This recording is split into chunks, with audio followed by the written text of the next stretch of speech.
Okay, magandang araw po sa ating mga tagapakinig at tagapanood dito po sa Himpilang Radyo Pilipinas World Service. Bukas na pala yung mic kanina, nag-clear ako ng throat.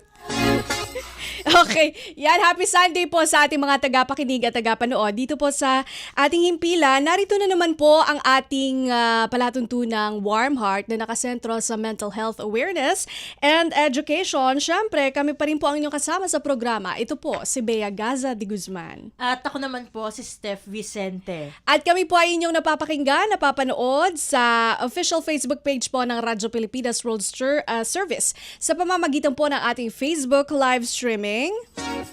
At napapakinggan nyo rin po kami sa online radio o audio streaming gamit ang inyong mga Evox PBS receiver app.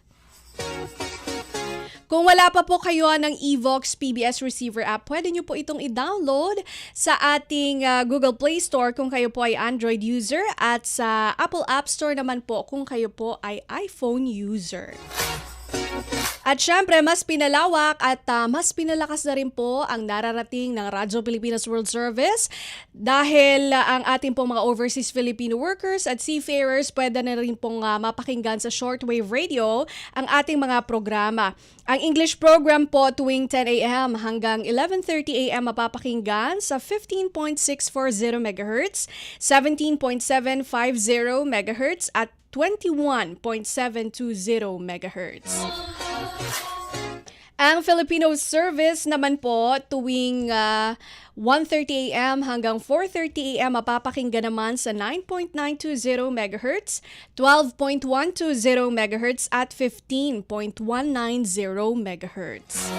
Siyempre, ito po ay sa pakikipagtulungan ng ating mother agency, ang Presidential Broadcast Service sa United States Agency for Global Media sa pamamagitan po ng ating mga unang pasilidad ng USAGM sa Tinang Tarlac.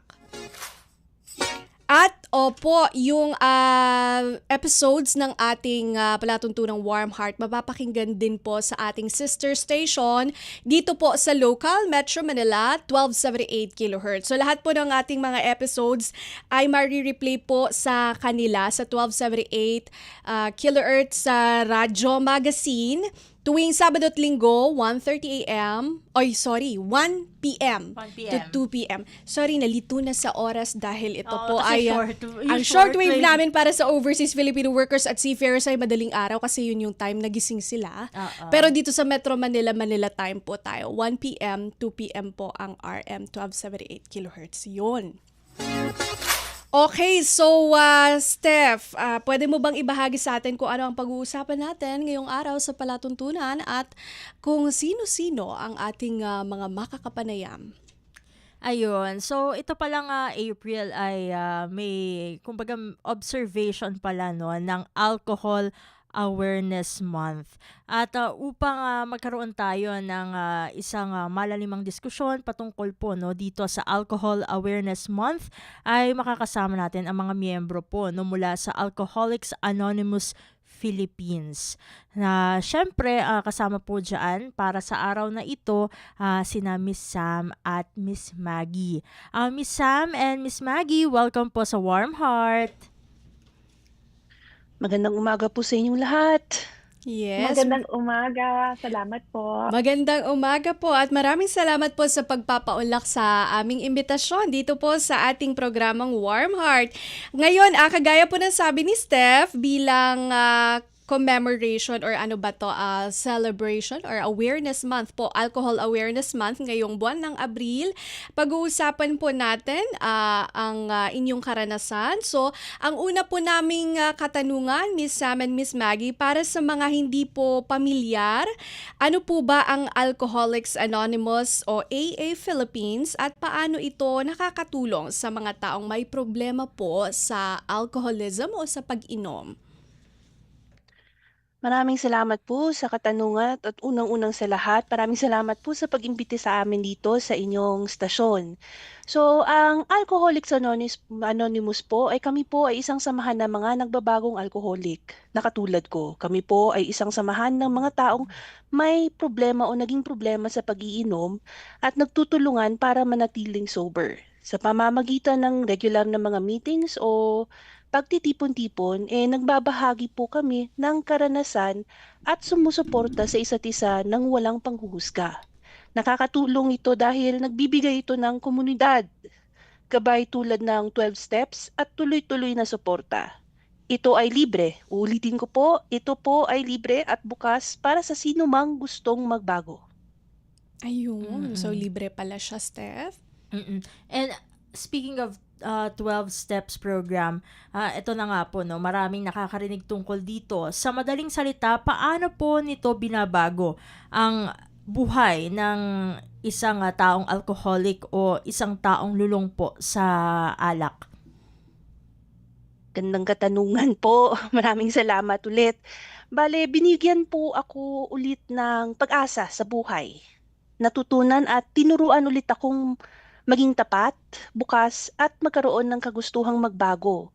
Dito sa 12 steps, natulungan akong dahan-dahang baguhin ang buhay ko mula sa pag-amin ng problema ko, na may problema po ako sa alak, paghingi ng tulong at hanggang sa pag-aayos ng sarili ko at mga nasirang relasyon. Sa simpleng salita, nagkaroon po ako ng malinaw na gabay para mas maging tapat, responsable at tuluyang makabangon mula sa pagkalulong ko po sa alak. Okay. Ayun. So, eto naman po, bakit po napakahalaga ng aspeto ng anonymity o pagiging lihim ng pagkakakilanlan sa Alcoholics Anonymous? Napansin niyo po siguro nung pinakilala namin sa unang bahagi ng ating palatuntunan, ang ating mga panauhin, ay hindi po natin binanggit ang kanilang mga kompleto o full name, ano? And also, ito pong ating pagpapa or yung panayam natin sa kanila is on the line lang, no? Hindi sila naka-Zoom. So, yun, please educate us po, Miss Sam, kung bakit po mahalaga ang anonymity, paano po nito tinutulungan ang mga miyembro na maging tapat sa kanilang proseso. Thank you po. Sa pagkakaroon po ng anonymity o anonymidad, nagbibigay po ito ng ligtas at walang husgang espasyo. Dahil Yes. hindi namin kailangang ibunyag ang pagkakakilanlan. Mas nagiging bukas kami at tapat sa aming mga miyembro sa mga pinagdadaanan. Mhm. Ang pagiging anonimo ay nakatulong dahil unti-unting nawawala yung panghuhusga ko sa sarili. Unti-unting nawala yung kahihiyan. At dahil nito, mas nagiging bukas at tapat ako. Kaya ito yung nagiging susi sa tunay na recovery. Di Okay. kailangan malaman, kumbaga yung mga kung sino ako, kung ano ba talaga. Opo, kasi yung ang mahalaga naman is yung journey mo towards your healing, no? And every day, kumbaga, to choose to be sober, no? Steph? Mm. Ang Opo. gagawin naman po ako kay Miss Maggie, madalas nating marinig na ang pag-inom ay paraan ng di umano'y pagtakas daw po, no, sa problema. Mm-mm. Ano po ang koneksyon ng alcohol abuse sa mga kondisyon tulad po ng depression at anxiety? Maraming salamat sa tanong na yan. Sa aking karanasan, ginamit ko yung alcohol nung una kasi akala ko matatanggal niya yung depression ko. Pero Mm-mm. ang nangyari, imbis na tanggalin yung depression, medyo mabisa siya sa una. Pero nung tumagal, lalo niya pang pinalala ang aking depression. Okay. So, na-exaggerate. Hindi siya epektibong alisin Mhm. o burahin yung mga masasamang nararamdaman ko. Okay. Ayun. So, sa unang bahagi ay marahil pwede niyang ibsan or sa isip mo lang yun, ano? Pero in the long run pala ay hindi siya makabubuti. Lalo pa siyang nakakapagpalala. Eto naman po, Miss Maggie, mula sa karanasan ninyo po bilang miyembro ng Alcoholics Anonymous Philippines, paano po binabago ng sobrang alak ang pag-iisip at emosyon ng isang tao? Mas lalo na po or mas pinalalala po ba nito yung mental health struggles ng isang tao na meron din pong alcoholism? Opo, sa aking karanasan ay ginawa ko siyang gamot para matanggal yung aking mga masasamang loob katulad ng stress, kahihiyan, Mm-mm. o kung ano mang mga nararanasan ko. Pero katulad ng binanggit ko kanina, mabisa lang siya sa nung una. Para siyang kaibigan na hindi tapat, na niloko lang ako. Kasi nung tumagal ang Mm. panahon, wala na, yung depression ko lumala, yung stress nandun pa rin, yung mga ginawa kong gusto kong burahin sa isip ko, nandun pa rin. Okay. Ayun. Mm. Eto naman po, Miss Maggie, sa kulturang Pinoy, ang lasenggo ay madalas sinutokso o pinapagalitan lamang. Paano natin babaguhin ang pananaw na ang alcoholism ay hindi lamang isang bisyo, kung hindi isa pong isyung pangkalusugan din? Sa AA, ang alcoholism o pagkasugapa sa alak ay itinuturing na isang sakit na meron tatlong katangian. Mhm. Yung una, pisikal. Pangalawa, emosyonal. At pangatlo, espiritual. Yung pisikal ay makikilala sa epekto ng pag-inom. Dahil sa unang pag-inom pa lang ay kaagad nagkakaroon si alcoholic ng allergic reaction. Yung reaction nito ay makikita sa pagiging obsessed at pagdanais na sundan kaagad yung kanyang pag-inom. Maganda po kung makilala na yung alcoholic ay hindi isang tao na may bisyo lang, kundi isang tao na may sakit. Yung magandang balita naman ay may lunas yung sakit na ito. Kasi sa Alcoholics Anonymous ay merong subok na po itong organisasyon na to. Maraming miyembro ang nakadanas na ng recovery at sila ay nakatigil sa pag-inom ng alak. Marami din sa kanila ay nananatili na ring hindi umiinom. Yung mga iba buwan, taon at dekada pa. Mhm. Umayos yung kanilang buhay at nagkaroon ng paghihilom. Pati na din yung mga relasyon nila sa iba. Kaya ang alcoholic po ay may pag-asa at meron po tayo mga AA meeting sa Philippines na pwedeng daluhan ng may gustong tumigil sa pag-inom ng alak. Mhm. Yung meetings po ay face-to-face or online. Mhm. At mag-search lang po kayo online ng Alcoholics Anonymous Philippines at makikita niyo yung listahan ng meeting. Ayun. Oo. So, yung pagiging alcoholic meron siyang effect hindi lamang physically, kundi emotionally, mentally, at saka syempre yung social kasi sabi nga ni Miss Maggie yung relasyon mo sa ibang tao naapektuhan na rin kung merong ganito. Eto naman po, ngayong Alcohol Awareness Month, ano po ba yung mga early warning signs ng isang tao o na ang isang tao ay hindi na lang basta social drinker, kundi yung masasabi nating may problema na siya sa pag-inom? Paano po natin masasabi? Ano po yung mga senyales nito?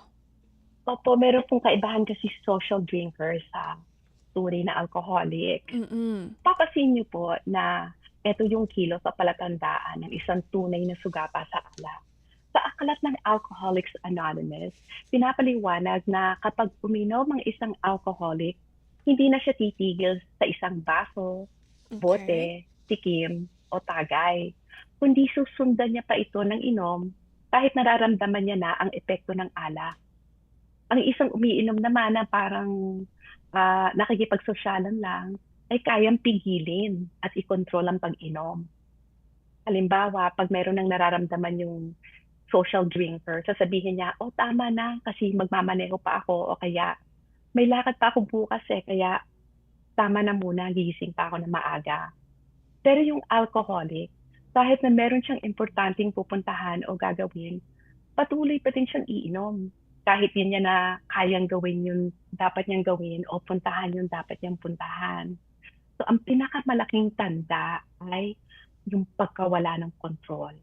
Hindi niya na kayang kontrolin yung pag-inom. Okay. May follow-up lang ako doon, Miss Maggie.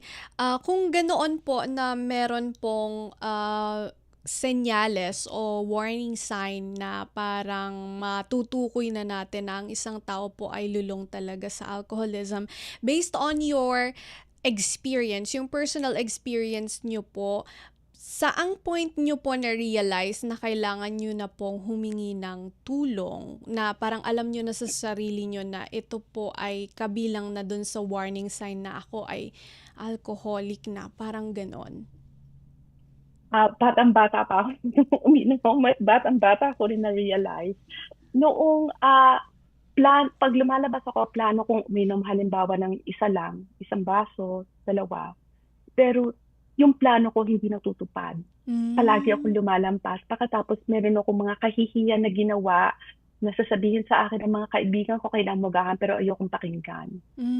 Ang Hmm. ang problema, hindi pa rin ako humingi ng tulong. Okay. Ah, mga taon pa yung lumipas. Pero maaga pa napansin ko na meron na akong kakaibang, kilos sa pag-inom kumpara Mm. sa mga kaibigan kong social Okay. drinker. Pero it takes courage to admit to yourself, Miss Maggie, na, oh, meron pala akong ganito, no? Eventually, dumating din tayo sa point na yon. Opo, yun yung pinakaimportanteng hakbang, yung Opo. aminin sa sarili. Yes. Mm. Eto naman po, Miss Maggie, hindi lamang po 'no ang umiinom mga apektado kundi maging ang kanilang, family. Paano po ba naapektuhan ang, mental health ng mga anak o asawa ng isa pong, alcoholic? Opo, yung sakit ng alcoholism ay itinuturing na sakit din ng pamilya o kaya sa English, family disease. Mhm. Dahil lahat ay apektado.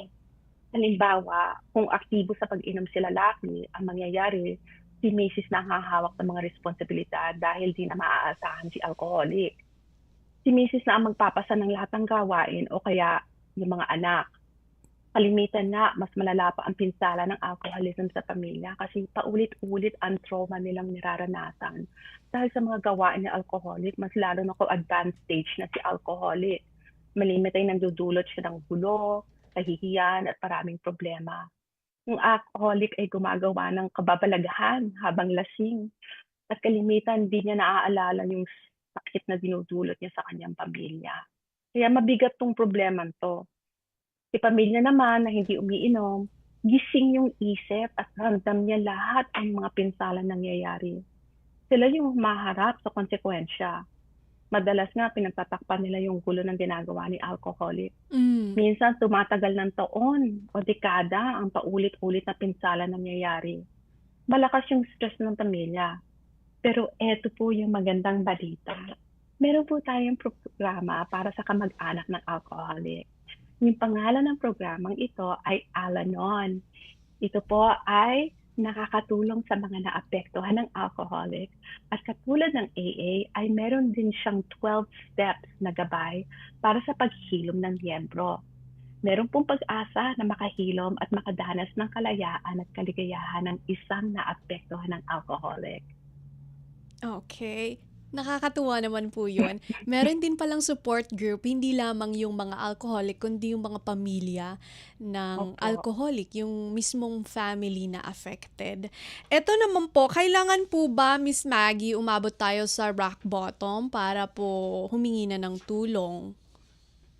Hindi na po kailangan pahirapan ang sarili. Marami po sa miyembro namin ay bata pa nang dumalo ng AA at sila ay nailigtas sa maraming dekada ng pinsala. Naiwasan nila yon. Kaya mas maganda na 'wag nang intayin yung sobrang gulo na yung buhay o yung rock bottom. Kasi pwede naman katulad ko, maaga akong dumalo ng AA at maaga ring naayos yung buhay. Mm. Mm. Eto naman po 'no, balik tayo kay Miss Sam. Miss Sam, ano po ang ibig sabihin ng, bansag ninyong one day at a time? Bakit ito ang pinaka-epektibong mindset para sa mga gustong tumigil sa pag-inom po ng alak? Maraming salamat po. Ang one day at a time po ay ibig sabihin na tipong hindi ko kailangang ayusin yung buhay ko agad-agad. Dahil mahirap pong mamuhay at umisip yung kung anong gagawin ko para sa isang araw lang po na ito o sa isang momentong ito. So, para sa isang sugapang alcoholic na katulad ko, kumbaga ang dami kong iniisip, ang dami kong gustong gawin, ang dami kong feeling ko kailangan kong gawin, na nag-e-end up lang naman na umiinom lang din ulit ako. So, napapanatili po yung focus ko na hindi uminom ngayong araw o para sa oras na ito. Kumbaga. Epektibo po ito dahil hindi ako nayayanig at mas nagiging kaya ko po ang pagtahak sa panibagong buhay ng pagbabago. Isang araw lang muna o kahit para sa isang momento lang muna at sa bawat araw po na iyon, unti-unti akong lumalakas at tuluyang nakakapagbangon. Gaya ng Mhm. pag-iinom ko po ay hindi po ito namulat ng isang araw lamang. Ganon din po pagdating sa buhay ng pagbabago. Kaya one day at a time lang muna. Totoo. Kasi kung nakasanayan mo na or kumbaga hinahanap na siya ng katawan mo, overwhelming din, tsaka meron ding effect sa physical na katawan mo kung agad-agad or as in a snap of a finger, ititigil mo siya or hindi mo na siya gagawin. So, tama po yung sinabi ni Miss Sam na okay yung one day at a time para yung focus mo lang is iraos mo lang yung moment na ito, yung araw na ito na hindi ka uminom. Mahirap din sa kahit na ano namang pagbabago, hindi naman po siya nangyayari ng overnight. Ano? Opo. Oo. Okay. So, eto naman, gaano po kahalaga ang pagkakaroon ng fellowship o mga kasama, kagaya po ng support group ninyo sa AA Philippines? Paano po ito, ano po yung papel, gaano po kaimportante itong fellowship na ito para po sa pag-improve ng inyong situation o pagpapagaling? Yun para sa akin po, napakahalaga ang fellowship dahil nagbibigay ito sa akin ng mga taong nakakaunawa sa mga pinagdadaanan ko. Hmm. Ito po ay parang nakatulong sa akin na magkaroon ng parang pamilya. Kumbaga, Mm. yung gano'n na klaseng emosyon. Dahil sa kanila, mas nararamdaman kong hindi ako nag-iisa. Mas nagiging bukas ako sa pagbabahagi at mas lumalakas po ang loob kong magpatuloy sa aking paggaling at pagbabago. Dahil walang panghuhusga at walang diskriminasyon, wala po akong naramdamang gano'n. Mm. Dahil pare-pareho lang din pala kami, hindi po Mm. pala ako unique. Kaya Yes. nawawala unti-unti yung kahihiyan. Kapag may kasama ka kasi na parang dumadamay din sa pinagdadaanan mo, mababawasan talaga yung hiya mo. Lalo na kung meron talagang sharing of experiences. Mm. Eto naman po, Miss Sam, nang hindi po magbabanggit o nagbabanggit ng pangalan, maaari ba kayong magbahagi ng isang kwento ng pag-asa mula po no sa isang taong akala ay wala ng pag-asa pero nabago ang buhay dahil sa pag-amin na kailangan po niya ng tulong? Thank you. Sa karami-rami ng mga nakilala ko po sa grupo at napakinggan po ng mga istorya po nila, may isang taong matagal nang nahihirapan sa pag-iinom at paulit-ulit nang bumabalik dito. Ika nga, isa siyang tipong chronic relapser, yung pabalik-balik Mm. Mm. sa pag-iinom tapos magso-sober up, ganun po. Hindi lang siya, kumbaga para siyang katulad ko, na pabalik-balik din. Mm. Ilang beses na niyang sinubukang tumigil pero lagi siyang napapabalik. Kaya dumating siya sa isang puntong na akala na niya na wala na talaga siyang pag-asa at parang para sa kanya gusto na nga niyang magpakamatay, eh. Sa Hmm. kabila nito, muli siyang humingi ng tulong at dumalo sa pagtitipon-tipon o sa mga meetings ng grupo. Doon po hindi po siya hinusgahan kahit ng pa-relapse lang siyang pa-relapse, kundi tinanggap po siya at inintindi, kumbaga, at minahal ng todo, walang Mm. panghuhusga. Unti-unti niyang natutunan na ang pagbalik sa dating bisyo ay bahagi ng kanyang sariling proseso sa pagbangon. Hindi daw po ito katapusan, sabi niya. Sa patuloy na suporta ng fellowship o ng AA sa araw-araw na pag-practice ng pagbabago, sa pagdalo ng mga meetings, unti-unting humahaba ang kanyang sobriety. Para sa kanya, ang pag-amin na kailangan niya ng tulong kahit paulit-ulit niya nang ginagawa ay naging susi para hindi siya sumuko sa sarili niya, sa buhay niya. Hmm. Nagkaroon po siya ng pag-asa. Mm. Okay. Ang lalim naman nung ano, yung relapse kasi mahirap din ano kung na ano bang tawag dun, nate-tempt ka na bumalik doon sa dati mong habit. Yun yung parang ibig sabihin ng relapse.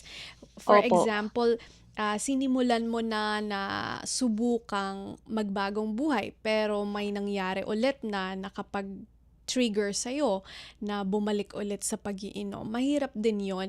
And also na-feel ko yung sinabi ni Miss Sam, na 'pag bumabalik ka kasi sa bad habit mo, may pakiramdam ka rin na ano, hindi ka mamahalin, lalo na sa mga alcoholics, 'di ba? Siguro 'yun din yung nararamdaman nila. Hindi rin naman din siguro nila gusto talaga 'yon. Kasi ang alcoholism, sabi nga ni Miss Maggie or Miss Sam kanina, sakit po siya eh. So, kagaya ng isang sakit, hindi mo naman po gusto yun. Nangyayari talaga siya at yung malala pa doon kapag inatake ulit, magigilty ka pa kasi yun nga, may mga bagay kang hindi mo gusto sanang gawin pero nangyari siya. So, nakakalungkot din kapag umabot doon sa part na yung pakiramdam mo ay, yung family at friends ko hindi na nila ako love kasi nag-relapse ako. Malungkot na isipin yon. So, I think sa AA Philippines, yun yung kanilang nagiging, ano bang tawag doon? Kung baga, advantage kasi meron silang mga suporta sa ibang tao na nagbabahagi din ng kanilang karanasan at marahil ito yung nagpapalakas din ng kanilang loob. Opo. Eto naman po, no, kung may nakikinig sa atin ngayon na gustong tumigil sa pag-inom pero natatakot po sila, ano ang unang hakbang na dapat niyang gawin? At just for the information lang din po, no, ng ating listeners po, no, meron po bang bayad sa pagsali po sa AA Philippines? Ay naku po, magandang tanong po 'yan. Wala pong bayad, libre po ang pagdalo ng meetings o pagsali po sa AA Philippines. Ang unang hakbang po ay magkaroon lang po ng kagustuhang tumigil sa pag-iinom at pagkatapos ay makipag-ugnayan lang po sa amin o sa mga taong na makakatulong tulad ng pagdalo nga ng Alcoholics Anonymous na mga meetings. Mm. Kami po ay self-supporting group, kumbaga hindi po kami tumatanggap ng donasyon kung kanino man. Okay. Hindi rin po namin kailangang maging handa o perpekto. Kahit sa pagdalo lang at pakikinig lamang at hindi mo kailangan mag-share agad. Kumbaga, nandun ka lang sa present moment at yun, kailangan lang pong matandaan natin na yun ulit po, wala siyang bayad. Hindi Mm. naman kailangan magbayad para sumali sa AA. Kailangan lang pong ulitin namin yun kasi marami pong natatakot o parang naiilang sumali, 'di Mm. ba? So, Opo. paano ba talaga? Wala. Magkaroon lang po ng kagustuhan na tumigil. Mm. Yun lang naman po. Okay. Bago po yung inyong final message, siguro paanyaya sa ating mga tagapakinig at tagapanood ngayon na marahil ay mayroong ganitong struggle o hamon sa kanilang mga personal na buhay at gusto pong dumulog sa inyo, mamaya pwede po nating i-share yung ating contact information at kung saan po kayo pwedeng tawagan or i-message. Pero gusto po namin ibahagi ni Steph itong ating mga shoutout at very interactive po ngayon ang ating Facebook live streaming. Kaya gusto rin naming i-share sa inyo itong feedback ng ilan sa ating mga nanonood dahil marami po silang mga good comments. Steph, sige, pwede mo bang basahin para marinig din po ng ating mga panauhin kina Miss Sam at Miss Maggie? Ayun. So, nag-comment sa atin, no, si Katie Madla. Ayan, sabi niya, thanks for your service, Ate Maggie. God bless you more. Okay. Ayan, para kay Miss Maggie. Ito naman, marami tayong comment mula kay Marco Polo. Yay! Ayan, no, kilala natin to, pero hindi na natin... Avid listener and sige, go. Oo, sabi niya, a nice topic daw, dahil patungkol niya sa Alcohol Awareness Month, ang ating discussion for today. Sabi pa nga niya, ganun palang epekto ng pag-inom ng alak na sobra sa kailangan ng katawan. Saka ito pa, marami siyang feedback. Sabi niya, tama po yan, one day at ayan, a time. Hindi overnight ay titigil na. Kailangan ng matinding commitment para huminto na sa paglalasing. Okay. Ayan. Sabi pa nga niya, kailangan din ng suporta from family and Friends. Ayan, salamat kina Marco Polo at kay Katie Madla. Ayan, thank you po for listening. Okay, Miss Sam and Miss Maggie, eto na po ang inyong final message na lang po sa ating mga tagapakinig at tagapanood dito po sa Radyo Pilipinas World Service. At kung gusto niyo pong i-share ang contact details po ng Alcoholics Anonymous Philippines para po sa mga gustong makipag-ugnayan sa inyo. Maraming salamat po sa oportunidad. Ang pinakamadaling paraan para hanapin ang mga meetings ay mag-search na lang po kayo ng Alcoholics Anonymous Philippines sa web. Okay. Alright. Yan. So, meron din po silang mga website, I-share ko na lang din po para mas madali nyong i-share. AA Philippines General Service Office, AA-philippines.org at aacebu.org. Meron din pala sila sa region, So, i-search nyo lang po AA Philippines or Alcoholics Anonymous Philippines. Pag na-route kayo sa website nila, nandun po yung ibang contact details. Alright, so Miss Maggie and Miss Sam, maraming salamat po sa pagbabahagi ng inyong mga karanasan at insights patungkol po sa alcohol awareness at syempre sa pag-i-inspire na pwedeng-pwede po ang panibagong simula. Yan. Maraming salamat po at mabuhay po kayo. Maraming salamat po. God bless po. God bless din God po. bless din po. Ayan, sina Miss Sam at si Miss Maggie ng Alcoholics Anonymous Philippines at kanila pong ibinahagi ang kanilang karanasan tungkol po sa kanilang journey to recovery. Alright, so sa susunod po na bahagi ng ating palatuntunan ay ang attitude of gratitude. Ano ang mga bagay na ipinagpapasalamat natin? Antabayanan niyo po yan at syempre manatili po kayo nakatutok dahil sa last part naman po mag-share po si Steph ng public service announcement. Magbabalik po ang ating palatuntunan, magpapaalala muna ang himpilan. Mabilis ang trivia, dagdag talino. Heto na ang Dagling Kaalaman. Alam nyo ba na tuwing ikalawang linggo ng Oktubre, ipinagdiriwang natin ang National Mental Health Week? Diniklara ito sa bisa ng proklamasyon bilang 452 noong 1994 upang palawakin ang kamalayan tungkol sa kahalagahan ng mental health. Mahalaga ito dahil tulad ng ating pisikal na kalusugan, kailangan ding alagaan ang ating isip at damdamin. Kaya ngayong Oktubre, maglaan ng oras para kumustahin ang sarili at ang mga mahal sa buhay. Tandaan, ang malusog na pag-iisip ay pundasyon ng mas masayang buhay. Kaunting kaalaman na malaking dagdag talino. Abangan muli ang susunod na Dagling Kaalaman. Attitude of gratitude. Attitude or attitude. Attitude of gratitude.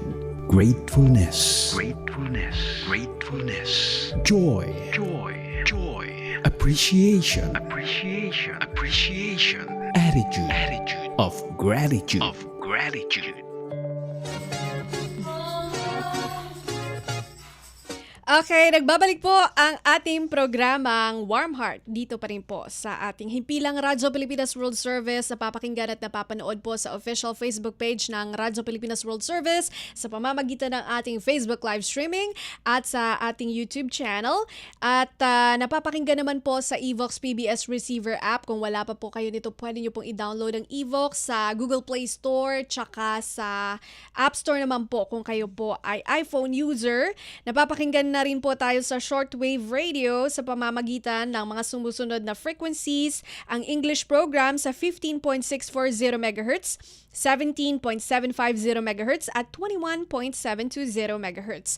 Ang Filipino program naman po napapakinggan sa 9.920 MHz, 12.120 MHz at 15.190 MHz. Syempre po sa local Metro Manila listeners natin, pwede pong i-replay o mapapakinggan ng replay ng ating mga programa o episode sa Warm Heart sa Radyo Magazine 1278 kHz tuwing Sabado at Linggo 1 p.m. to 2 p.m. Ayan. Sa puntong ito ay narito na ang ating segmentong Attitude of Gratitude. Siyempre, i-remind tayo ni Steph kung ano-ano ang mga tanong na nakakapag-facilitate ng grateful heart. Ayun. So, una na nga dyan ay what happened today that was good. Pangalawa, which people in my life am I grateful for? Pangatlo, what am I taking for granted that I can be thankful for? Pang-apat, what did I accomplish today? Panglima, what is the last book I read or movie, show, or social media clip I saw that I really appreciated and why? Kasunod na dyan, what am I most looking forward to this week, month, and year and why? Pangpito, what is the kindest thing someone has said or done lately? At ang pangwalo natin dyan ay what can I celebrate today? Yan, Ayan. okay. So, ito ang kwento ko sa Attitude of Gratitude for today's episode ay, actually, hindi ko siya personal na experience, pero nakita ko siya. Commuter stories na naman tayo, Steph. Kasi dyan ako minsan nakakakuha ng insight. Sa pag nagko-commute ka, ang dami mo kasing nakikita eh. Para kang nagfe-field din, roving, kumbaga. Ayan. Kasi nung isang araw, may nakita ako na yung driver tsaka yung pasahero sa kasi commuter tayo, commuter stories na naman ito. Yung isa kasing sumakay na, kulang yung pambayad. Ang issue ngayon ay yung cost po ng diesel at ng iba pang produktong petrolyo. Kaya po nagtataas po yung mga pamasahe, di ba? Kahit na po merong suspension ng fare hike, meron po talaga mga humihingi na ng taas pasahe sa mga tricycle, jeep, FX, o kaya sa bus dahil ina-adjust nila yung fuel cost, no? Kahit na hindi pa po talaga ipinatutupad ng pamahalaan yung fare hike. Ngayon, yung sumakay na isang pasahero ay kulang yung pambayad niya ng 5 pesos. Tapos, nung may pasakay na, gusto niya sana kasing bumaba kaso pinara yung sasakyan sa alanganin na space. Di ba po, dito sa bandang Quezon City, nanghuhuli talaga sila kapag hindi ka sumunod doon sa mga So, medyo meron ng history ng friction doon sa conversation between the driver at saka yung pasahero nung sumakay yung tao na kulang yung pamasahe. Tapos bababasa na siya, ganyan. And then eventually, nung nakababa na yung kulang yung pamasahe, may sumakay na magandang loob na pasahero naman, di ba? Parang pinalitan yung negative energy ng positive energy nung sumakay. Tapos sabi ng driver, parang nabanggit niya lang in passing, sabi niya, kasi gusto niyang bumaba doon sa hindi na nga kompleto yung pamasahe niya. Gusto niya pang magpababa sa hindi tamang babaan. Hindi ko na lang masyadong kinausap ng ganito kasi baka mag-aaway lang kami. Gumanon siya. Tapos parang yung sumakay na bago, interesado siya doon sa store, tapos kinausap niya yung driver. Tapos syempre yung driver, sinare na niya na, kasi po, 5 piso lang naman yun. Ano ba naman yun doon sa itinaas ng namin, ng binabayaran sa gasolina na ganito, ganyan. Hanggang sa nung bumaba na yung kasi nauna pa siyang bumaba, yung sabi kong Good Samaritan. Alam mo, binayaran yung driver ng 100 pesos. Hindi na niya kinuha yung sukle kasi 30 lang dapat yung babayaran niya. Sabi niya, okay na po yan sa inyo na po yan, sabi niya. Tapos sabi nung driver, naku, maraming salamat, sabi niya. Tapos parang, doon ko nakita yung comparison, 'di ba? Yung sumakay, kulang yung pamasahe niya. Tapos yung pumalit, higit pa yung pinalit niya doon sa hindi nakuha ng driver. Kaya sobrang nagpasalamat yung driver. So may mga tao talagang ibinibigay sa'yo nagpapabuti ng araw mo pagkatapos mo makaranas ng hindi ka nais-nais, no? So yun lang ang aking observation last time na sa simpleng ganoong experience o karanasan, makikita mo na kasi nagpigil siya. Pwede niya sana kasing awayin, di ba? Mag-aaway nga daw sila pero hindi na nga lang daw niya pinahaba. Yung kanyang pag-choose ng peace, kahit na capable of violence naman talaga tayo. Sabi nila ang peace daw ay hindi virtue kung hindi ka violent talaga . Ang peace magiging virtue lang siya kung may capacity ka to be violent pero you choose to be peaceful. Yung talagang mabuting tao na wala siyang capacity for violence, hindi maituturing na virtue ang peace. Yung sabi nila. So yung parang realization ko doon, pinili niya na hindi na pahabain, sige, bigay ko na yung 5 sa'yo, tapos may dumating na Good Samaritan, tapos binayaran niya ng 100 pesos kahit 30 pesos lang yung di yung 5 pesos niya nag-turn into, kumbaga sabi nila sa Bible, 1,000-fold, diba? So yun ang aking attitude of gratitude for today, Steph. Ayun, siguro yung sa akin, very personal naman to, no? Kasi sasagutin ko yung what is the last book I read or movie show or social media clip I saw that I really appreciated and why. Pati na rin yung panghuli na what can I celebrate today. Actually, hindi today. Dapat nung last Wednesday pa. Yung April 8. Kasi happy 14th anniversary sa EXO. Yung yung aking paboritong K-pop group. At bakit sinama ko sa attitude of gratitude, no? Kasi 14 years na sila. 14 years na rin akong fan nila. Wow, talagang from the beginning ka pala, Steph. Oo. Gusto ko lang sabihin na syempre that time, no, yung mga tipo bang kahit naman ngayon na nakakaranas pa rin ako ng pressure, no,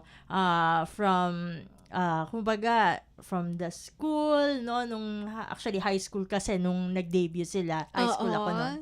And then, until na ngayon, na magto-30 na ako this year. Ayan. So, parang naging escape ko kasi ang K-pop, no? Syempre, dun sa maingay na syudad. Ayan. And of course, yung mga other commitments, no? Mapa school, work, school. Kasi nag-school pa rin ako ngayon. Nag-school pa rin si Steph. Yes, lifelong learning tayo, Steph.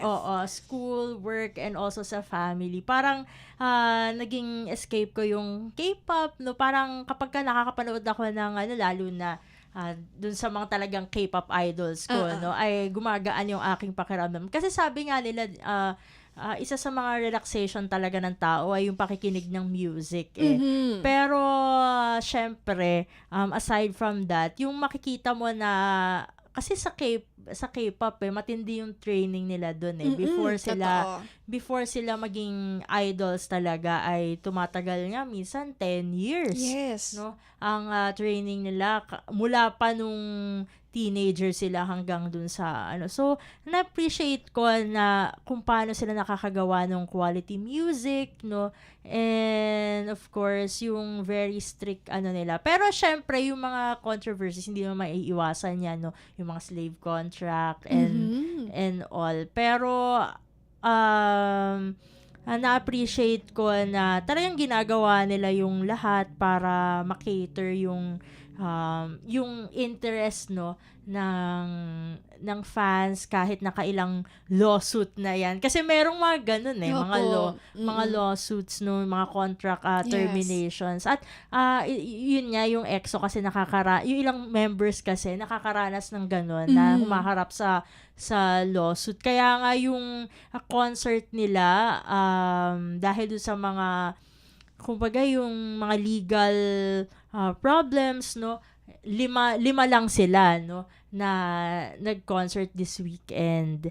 So nakakalungkot kasi hindi sila kumpleto, no. Pero of course we appreciate the efforts nung lima na nag-perform kasi dinala pa rin nila yung brand kahit mahirap yung sitwasyon nila.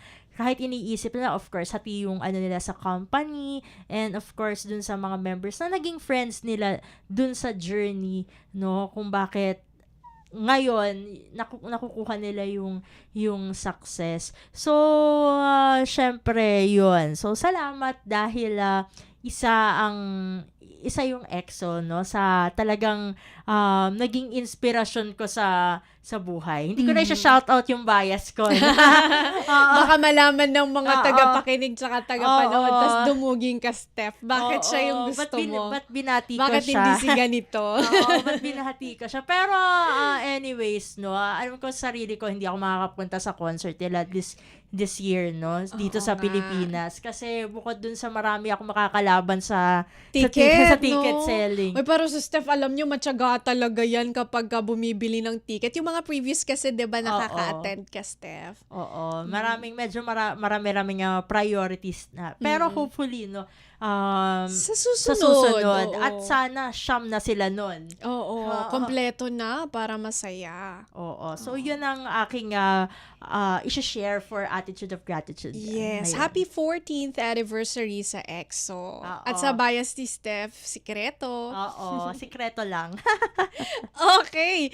Maraming salamat po sa pag-share ng Attitude of Gratitude, Steph. Eto naman, antabayanan ang mga public service announcement mula sa Warm Heart. Makalipas po ang ilang paalala. Mas pinadali na ang government transactions sa tulong ng eGovPH Super App. Pwedeng-pwede mo nang magawa ang lahat ng ito. I-download ang eGov app sa iyong smartphone o tablet mula sa App Store o Google Play Store. Pagkatapos, ilagay ang iyong mobile number at i-authenticate gamit ang one-time PIN o OTP para marehistro ang iyong account. Saka ilagay ang iyong mga pangunahing impormasyon at kumpletuhin ang facial recognition technology para sa verifikasyon ng iyong pagkakakilanlan. Para sa mas mabilis at mas maayos na serbisyong panggobyerno, gamitin na ang eGovPH Super App. Alagaan ang isipan. Pagaanin ang puso. Ingatan ang sarili. Alamin niya dito sa Warm Heart. Warm Heart. Kabalikan o kaibigan, maaasahan kailanman. Di iyong malalapitan, pag-usapan natin yan. Warm Heart.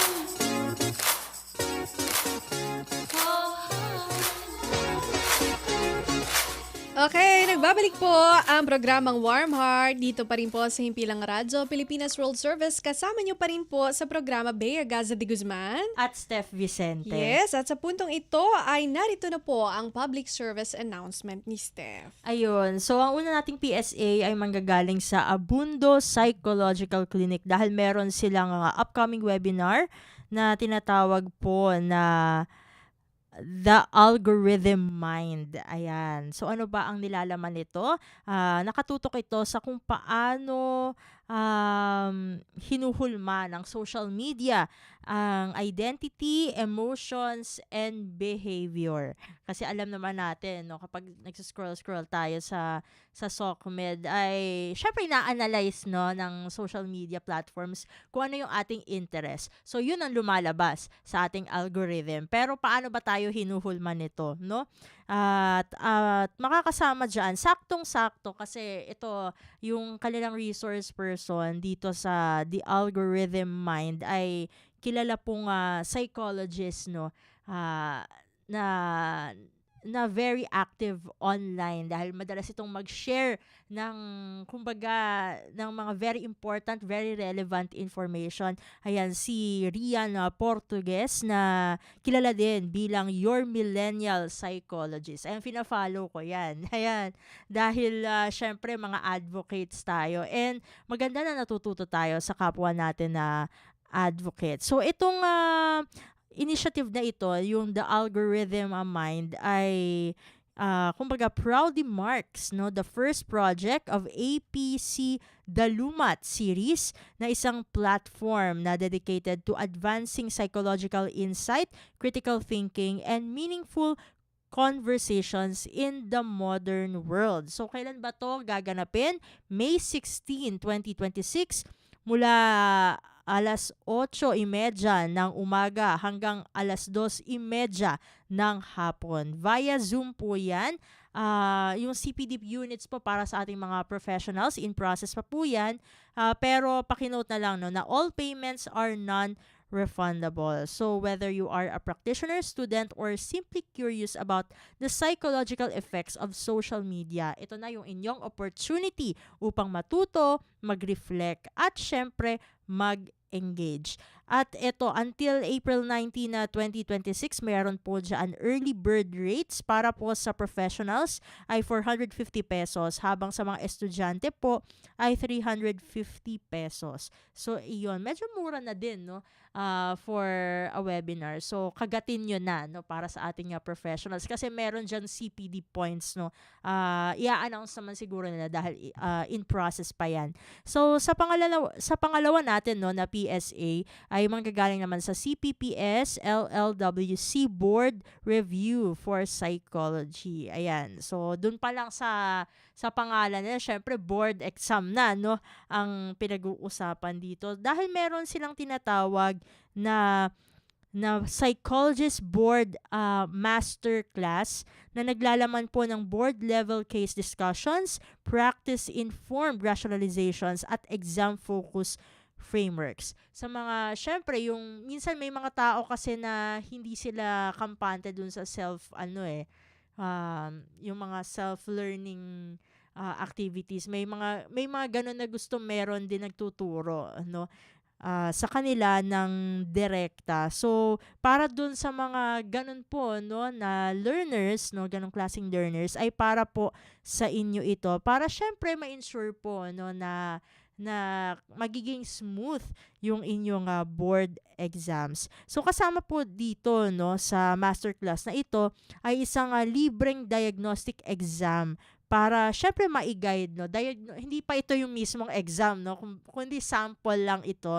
Pero makakatulong pa rin para at least pag nabasa nyo yung mga tanong ay madali kayong makakapag-analyze din kung ano ba dapat, no, ang isagot. So, sabi nga, no, the board exam would ask what you memorized. It will test how you analyze, decide, and apply under pressure. Tama nga naman, no? Kasi, yung iba kasi, akala siguro nila, no, yung pang elementary high school, no, na direct from book to the paper, eh. Ngayon, iba na, no, kapag papunta ka na sa real world, dapat, okay din yung application. Application na kasi ang labanan, hindi na yung theories.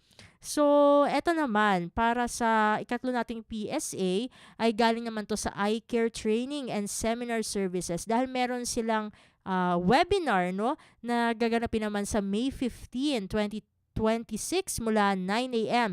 to 11 a.m. na tinatawag pong Mental Health 101, Signs, Symptoms, and Support Why Mental Health Matters in Everyday Life.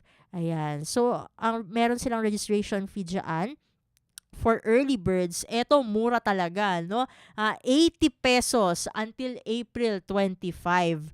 Ayan. Doon naman sa mga lalagpas, 150 pesos. Pero murang-mura na ito, no? Equivalent to 2 seminar hours, and meron silang e-certificates na ibibigay, no, para dun sa mga magpa-participate. Ang speaker po nila dyan ay isang psychometrician, si Miss Jasmine Clemente. So, yun, Mental Health 101 mula sa eye care training and seminar services. Ito naman ang pang-apat nating PSA mula sa Forefront Rehabilitation Center Incorporated na meron silang seminar na pinamagatang Managing Stress for Better Mental Health and Well-Being, na meron silang dalawang sessions, isang on-site at isang online. Yung on-site po na may registration fee na 499 pesos ay gaganapin sa April 25, 2026, at yung online naman ay sa April 26, 2026 na may registration fee na 399 pesos. So, ano ba ang nakapaloob sa seminar na ito? Stress management module and digital toolkit at guided activities and emotional regulation techniques. Ayan. So, makikita nyo yan sa ating screens kung ano yung mga seminar content dyan. at maging yung mga full inclusions, no, yung mas naka-expound pa siya. So eto na, sa panglima at panghuli nating PSA para sa edisyong ito ng Warm Heart ay manggagaling sa PsychLink Consulting. Ayan, dahil ito ay limited slots, no, na may 4.00 CPD points. Ayan, first come, first serve. Ayan. So, meron sila dyan webinar via Zoom this coming April 23 to 24 na for psychological first aid training. At very limited pala, no, talaga yung slots sila dahil 30 exclusive slots, ayan, ang bubuksan nila para nga dun sa naturang webinar. So, mag-register na dahil baka maubusan na kayo ng slots. 30 lang po ang pwedeng makapasok sa webinar na yan. At nakikita po sa ating screen ang QR code, no, kung saan pwede pong mag-register para agad-agad ay makakuha kayo ng slots. Hopefully by this time, meron pang slots. So, yon ang mga PSA para sa araw na ito. Okay, thank you, Steph, sa ating mga public service announcement. Nako, wala na po tayong oras. So, sige, maraming salamat po muli sa ating mga naging panauhin sa umagang ito. Kina Miss Sam at Miss Maggie, ang Alcoholics Anonymous Philippines members na nagbahagi ng kanilang mga karanasan dahil po sa ating ipinagdiriwang ngayon ng Alcohol Awareness Month ngayong buwan ng Abril. Siyempre, ay sa ating po mga nakinig at nanood din po sa ating Facebook live streaming. Thank you. Naway sa susunod na episode ng ating palatuntunan ay nakatutok pa rin po kayo. Maraming salamat din sa ating mga katuwang sa produksyon, sa ating master control, co-producer Leo Magpayo. Panoorin niyo po mamaya 3 p.m. ang Diskarteng Wais, no? At sa ating Warkas naman kay Justin Osias. Maraming salamat at sige, no? Hanggang sa susunod, no, na episode ng ating palatuntunang Warm Heart. Okay. So, yan. Eto na po, si Bea Gaza de Guzman. At ako naman po, si Steph Vicente. At ito ang Warm Heart.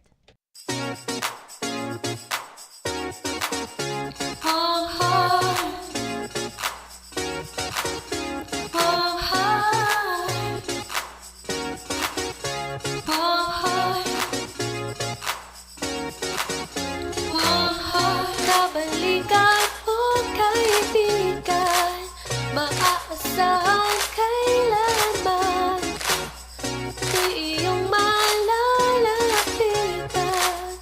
Pag-usapan